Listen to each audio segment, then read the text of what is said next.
Hi, friends, and welcome to Dark Souls Visual Novel Edition. I was directed towards this game by a friend of mine by the name of McCarth, who is also part of I Touch My Guildies. Well, started I Touch My Guildies. But anyway, that's beside the point. Blah, blah, blah. Anyway, yeah, Dark Souls Visual Novel Edition. So from what he told me, this is basically Dark Souls the dating simulator, and I could not play it because reasons. Anyway, new game. Boop. Act 1.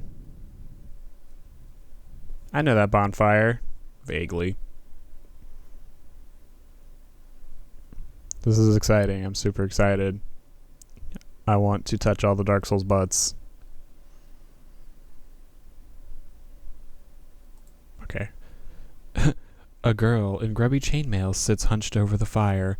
A human, and yet somehow she looks as if she'd be at home amongst my friends from the asylum. She didn't react at all to my dramatic entrance, so I assume she hasn't noticed me. I approach with caution. Crestfallen Knight. Well, what do we have here? You must be a new arrival. I nod uncertainly. I've come here to seek the fate of the undead, right? Well, you're not the first. She looks at me like she deals with crow-born chosen ones on a daily basis. But there's no salvation here. You'd have done better to rot in the undead asylum.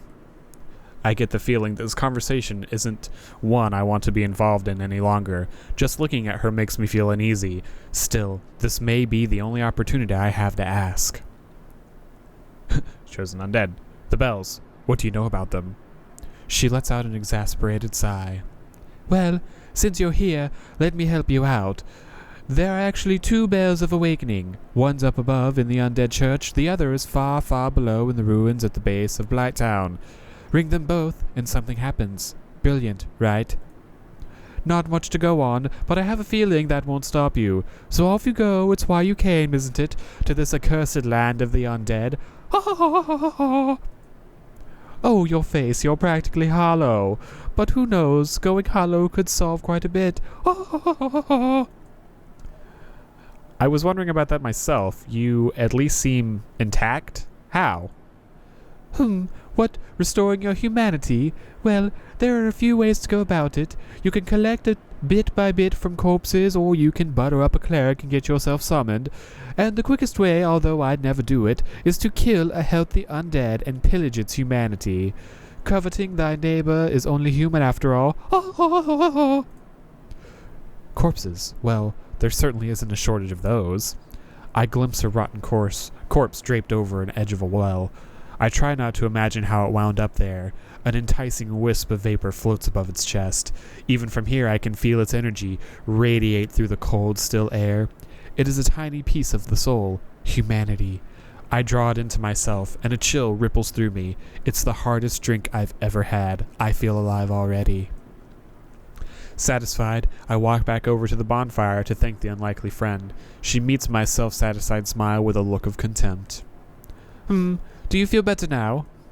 I nod, but I feel as if a joke is being made at my expense. Well, if you're satisfied, I won't interfere. I stare at her, expecting a better answer. Well, what is it? Oh, nothing. It's just, you're still all skin and bone. Well, mostly skin and rashes. I glare at her in the most disapproving manner my facial beef jerky is capable of. Still, if you want my advice, you should offer that humanity to the fire. Well, unless you prefer being hollow, not that I'd blame you. Offer it? The thought seems almost sinful, but I look down at my hands, stretching my fingers and watching the dry skin crack and contort into ugly, misshapen folds. Every muscle is a dull ache and a bed of weeping sores. I decide it's worth a try. I squat down next to the bonfire, willing it to divulge its secrets, but it crackles away, defiantly, unmoved by my plea. Do try not to injure yourself. Okay, then help me. How am I supposed to do this? Well, if you can't figure this out, the undead may be awaiting their reckoning a good while longer. I guess I'm on my own. I hold my hands to the bonfire, the heat is soothing, and soon I am in a state of trance. The humanity has no distinct location. It crackles beneath my skin, rolls through my veins, melts away when called upon.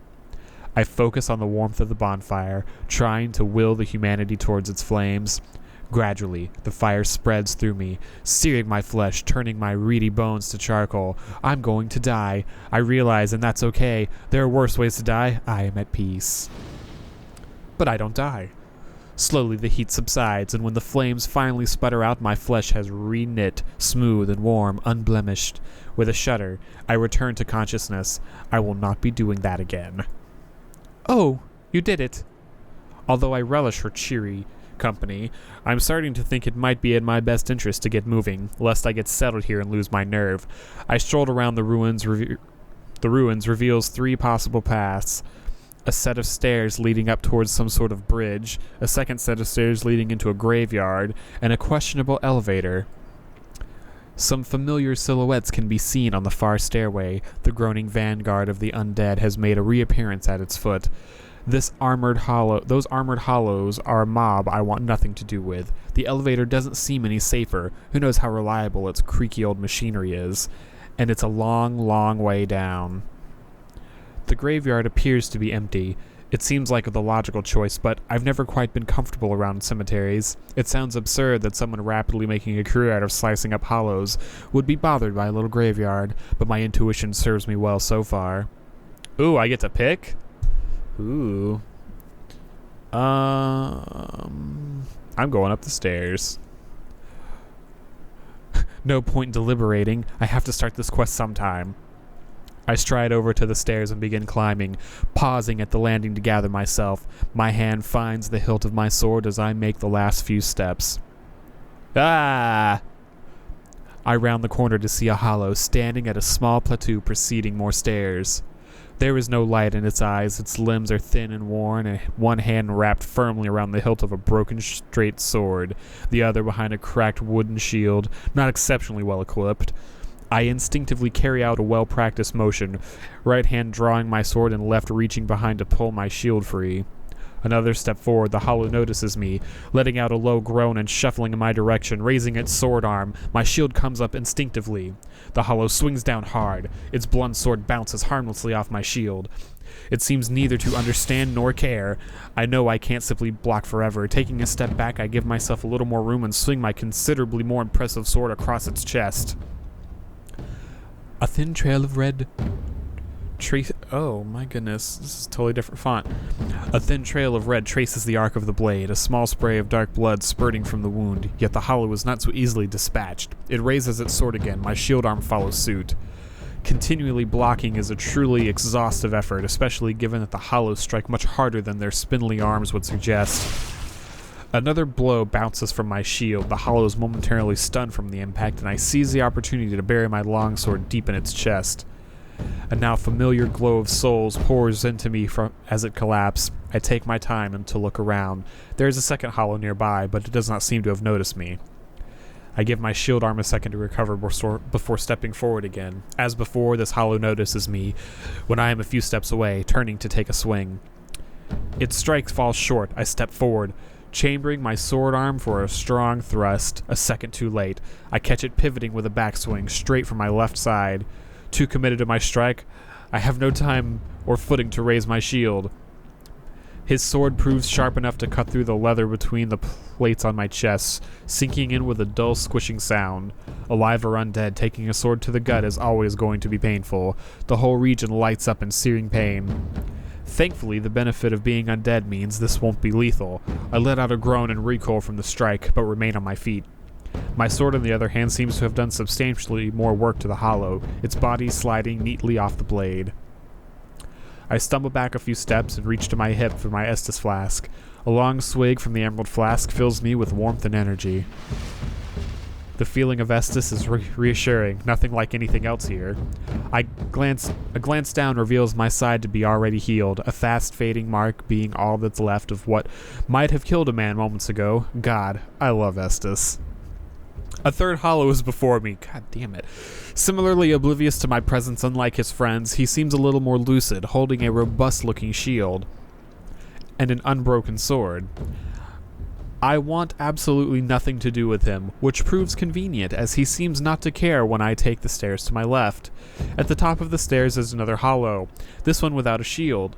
As it notices me, I drive my back foot down and raise my shield, preparing for an always unpleasant ground disadvantage when I realize the hollow's not moving, but throwing.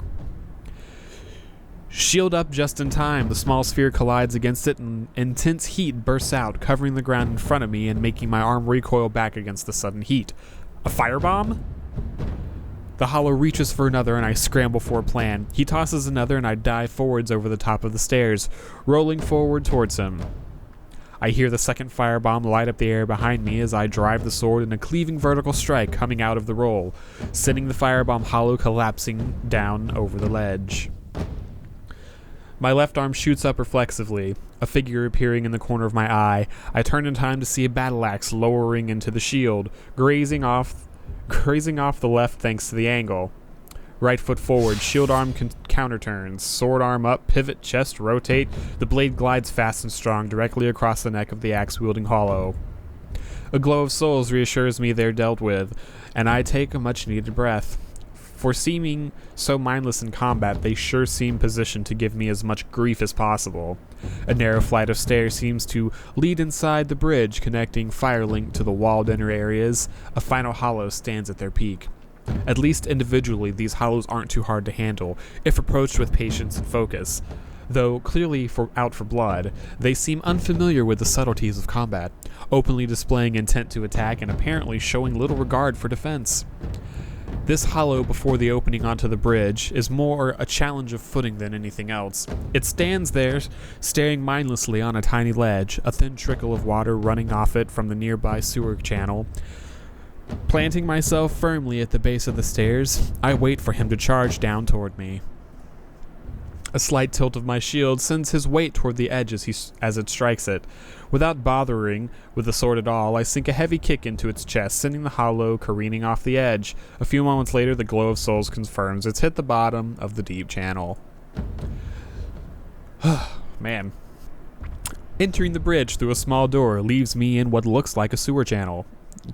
How many times are we going to say channel? An enormous rat squeals and turns away from me, running over to bury its head in a body leaning against the wall. I grimace and ignore it, trudging through the shallow water, though it might be hard to call it that, until I reach another opening to my left. From the distance I walked, I should be inside the walled area I could see from Firelink by now. I climb the staircase out of the tunnel. I recognize this place as well. Undeadburg! Yeah! Unsurprisingly, climbing the small staircase out of the sewer channel into the burg puts me face to face with a new set of hollows, one holding an axe, another a sword. Again, patience is the biggest problem. That and knowing when to give your instincts control and when to restrain them. It's far too easy to lash out at the first opportunity, leaving you vulnerable. But too defensive a stance will give your opponent the initiative, letting him control the flow of battle. A kick buys time to finish one hollow, and while the other recovers, a lighter, less committed attack stuns the hollow mid-swing, giving time for a heavier blow. 2 more down. I progress through the burg, a few sloppy mistakes take a hit on my Estus flask, but nothing more serious. Ahead there's 3 hollows. A crossbowman above, tricky. Thankfully, the crossbow hollow fires with predictable rhythm. 2 blocks, 1 strike, dodge, the bolt. Repeat. After dispatching the 3 hollows below, I climb the stairs. There's a mistake right there. No, I missed it. Shit. Taking a moment to look around, I wander through an arched doorway to the left. It's a room full of crates and barrels, probably a storeroom of some sort. An unlit bonfire like the one in Firelink rests there, completely unattended. Almost on instinct, I drop to my knee and strike my flint against the sword, letting the sparks fall across the bones littered around the base of the fire. Needing no further encouragement, it lights up with a dull glow, and flames slowly work their way up to the icon poker, embedded in it until I'm sitting before a modest but calming fire. The bonfire is soothing as if an endless fountain of Estus. Indeed, I hold my Estus flask up to it and feel it grow heavier, full of warmth and life again. I take a deep breath and rest a while. Feeling surprisingly well rested for a short break, I step up once again, drawing my sword and shield as I exit the doorway. A small stone bridge over a deep channel of buildings seems like the way forward, and I move towards it, just as a firebomb explodes across it. A small group of hollows perched on a wooden platform. A few floors up are lugging firebombs at the narrow crossing, giving me all the more reason to believe they're smarter than they act up close. It doesn't seem to add up. Many of them are well positioned, in smart formations and positions, yet up close they are sluggish, hardly reacting to the ebb and flow of combat, as if following a predetermined script. Interesting. Noticing the rhythm of the bombs, I raise my shield to the left and sprint across, reaching a new room of hollows, a familiar pattern. They are dispatched without issue, save a small axe wound to the shoulder. Another of them thought to kick down the door. That being said, it's hard to describe any axe wound as small. More Estes takes care of it, thankfully filled by the recent bonfire. As I progress upward, the strange pattern continues, two well-positioned melee defenders protecting a firebomb thrower, almost immediately giving up their well-planned position to charge right for me. Perhaps their groupings are habits of a time before undeath, or perhaps just before they were hollowed so. Behind them, a locked door opens to my master key, which continues to prove exceptionally useful. Seriously, always pick the master key. Revealing a small chest. Inside, I find a patch of strange yellow powder. No, resin. Yes, this is familiar. Gold pine resin, a rare resin, collected, dried, and powdered. It's said that coating a weapon in it will imbue it with the power of lightning. Running some of it through my fingers, I see light golden sparks jump between the grains. Perhaps there's some truth to the rumor, I take it. Pocketing the resin, I drop down from the small ledge and proceed up some nearby stairs. I'm so glad I don't have to try and find the treasure myself, because I was real bad at that too. A hollow. A hollow I missed at the top of the stairs kicks a barrel down at me. Damn, diving out of the way saves me just in time. Too close, I need to be more careful. The hollow that did it is dispatched with much satisfaction. Entering the door he is guarding leads me in a large tower, a spiraling staircase on one side, and a door that presumably leads down to the other. Tempting as the door looks, I had already decided on ringing the upper bell. There's only one direction for me. At the top of the tower is a large archway flooded with a thick white fog. Waving my arm through it, it feels dense and heavy, but passable. However, it's impossible to tell what lies beyond. The mist seems to absorb all light and sound. It carries a sense of importance about it, and not a small amount of danger. I like it. Traverse the white light. Oh god, I remember this boss. On the other side of the fog, it becomes obvious I'm on top of one of the higher outer walls of the burg. The tower I was just in would have linked this wall to the others in a full circle had that opposite doorway not collapsed. Further down the wall, most of the parapets have been destroyed as if crushed by a huge force. This looks remarkably unsafe. Well, I didn't get all the way up here to stand still and think about the scenery. What's that fog protecting anyway? This wall doesn't seem too remarkable. Tightening my grip on my sword, I step away from the fog and onto the wall. A glance behind me shows there's a ladder near the archway. I exited to the top of the tower. I make a note to have a look up there later. A low rumble draws my attention to the tower across the wall from me. What?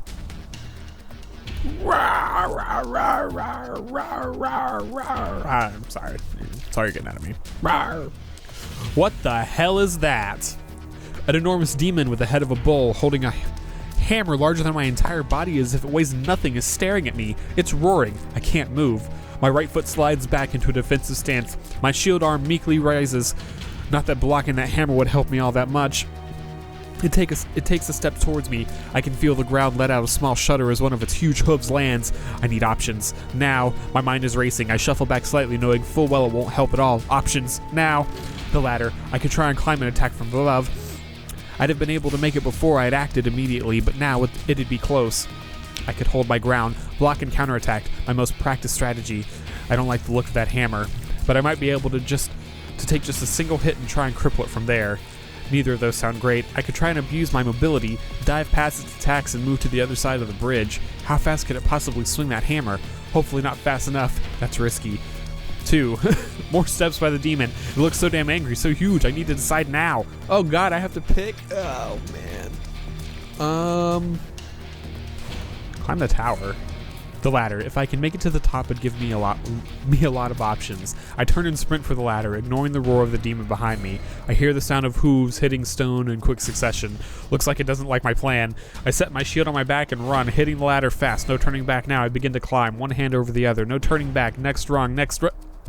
My left leg crushes against It's the stone wall the metal ladder is resting against, bent flat against it as if it were paper. I find I suddenly can't see properly. Everything's red, blurry, and painful. Where exactly am I? Oh my god.